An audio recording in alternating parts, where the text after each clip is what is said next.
রাধে রাধে। তোমরা সবাই কেমন আছো?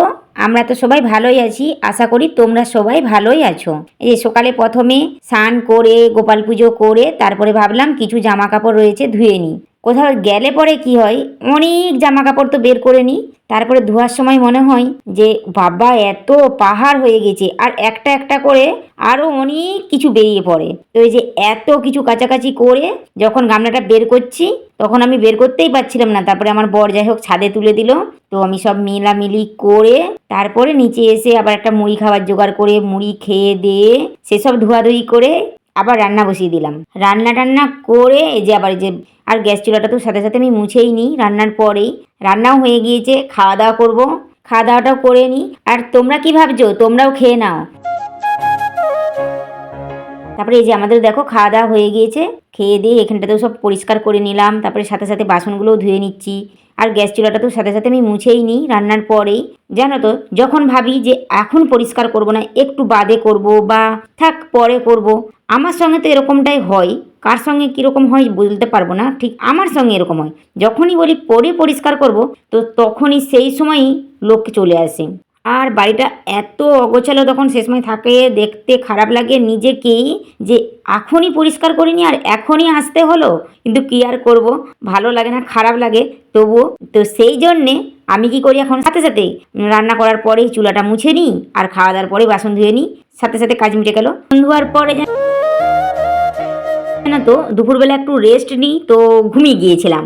আর আমাকে ঘুমোতেও হবে, ডাক্তার বলেছে দুপুরেও একটু 1 ঘন্টা হলেও ঘুমাতে হবে, আর রাত্রেও সময় করে ঘুমাতে হবে, খেতেও হবে, কারণ আমার মাইগ্রেনের প্রবলেম।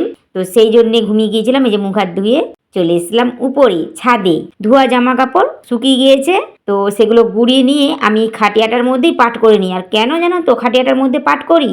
কারণ আমি বিছানার মধ্যে, বিছানাটা তো বাসি, ওখানে ঘুমোনো হয়, ধোয়া জামা কাপড় পাট করি না। তো সেই জন্য এখানে পাট করে নিচেকে নিয়ে যাচ্ছি।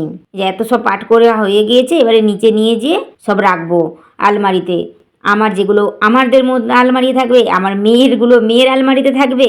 নিচে এসে সব সেগুলো সব জামা কাপড়গুলো গুছিয়ে রেখে দিয়ে তারপর ঘর ঝাড়ু দিতে লাগলাম।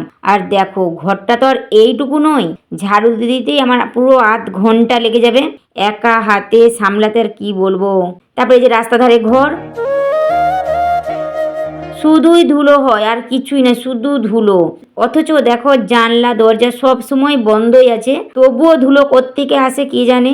আর কি জানো তো, এই যে কাঁচগুলো জানো তো বেশ সাদা লাগানো হয়েছে বলে বেশ ভালো। এই যে কি ঘিসা কাজ না কি বলে, তো সাকেই লাগানো হয়েছে, ভিতর থেকে বাইরে দেখা যাবে না আর বাইরে থেকে ভিতরে দেখা যাবে না, এই উদ্দেশ্য নিয়ে তো লাগানো হয়েছিল। আর সাদা লাগানো হয়েছে বলে তো খুবই ভালো লাগছে, ঘরটা পুরো পরিষ্কার ফাঁকা হয়ে যায়। প্রথমে আমার রুম ঝাড়ু দিয়েছিলাম, তারপর আমার মেয়ের রুম ঝাড়ু দিলাম, তারপরে আমার ভাইয়ের রুম থেকে বেরিয়ে আসছি দুয়ারে। এবার যে সিঁড়িটাও 3 ভাঁজের, কতখানি দেখছো। এই কাঁচ সাদা কাঁচগুলো মানে দেখা যাচ্ছে, বন্ধ করা থাকলেও দেখা যায় পরিষ্কার।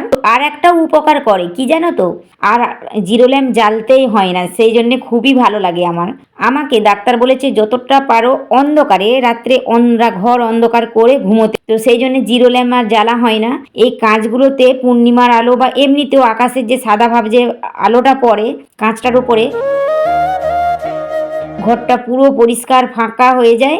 আর আমার ভাই শুধু বলে যে জিরো ল্যাম্পটা লাগিয়েছিস কেন, জ্বালবি না তো।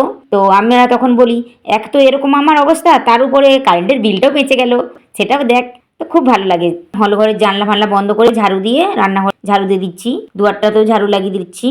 আর এই যে গেটের কাছে হাতে করে ধুলোগুলো তুললে ঠিকঠাক উঠে না বলে, আর আমার কাছে বাইপাসও এখন নেওয়া হয়নি, তো সেই জন্য আমি ওখানটাতে বস্তা লাগিয়ে দিয়ে তারপরে ঝাড়ু লাগাই। তো ওই খাঁজড়ার মধ্যে যায় না, কারণ খাঁজড়াতে চলে গেলে পরে না জল দিয়ে না হলে বেরাই না ধুলোগুলো, সেই জন্যে আমি বস্তাটা লাগিয়ে দিই আগে, তারপরে এইসব ঝাড়ু দিয়ে আবার বাইকটা ঝাড়ু দিতে লাগবো।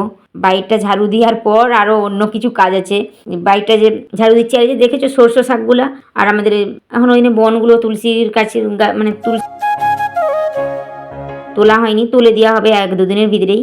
আর জানো তো সবাইকে আমি জল খাওয়ার কথা মনে করে দিই, আমাকে কেউ মনে করে দেয় না, সেই জন্য আমি আজকে নিজে মনে করে জল খেয়ে নিচ্ছি আগে। এই ভেবে গ্লাস মেপে মেপে জল খেয়ে নিচ্ছি যে এখন তো আমি এবারে আরও কাজ আছে, কাজ করতে হবে, তো জলটা তো খেয়ে নিই, তারপরে যা পারে কাজ হোক, কমসে কম শান্তি।